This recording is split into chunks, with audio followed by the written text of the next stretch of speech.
Welcome back. Now, it's quite possible that you will want affiliates to actually market your product on their behalf. So, in order to do that, you'll need to have those individuals have their own Rocketer account, and then you're going to give them a specific link. And to find that link, you're going to go inside all products.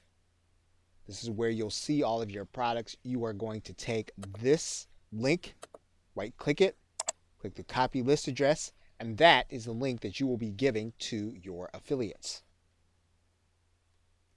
But once that affiliate is inside of their account, they will go to the products area. You'll want to give them the product ID. Then they will click register to be an affiliate. Rocketer will tell them that they have successfully registered to be an affiliate.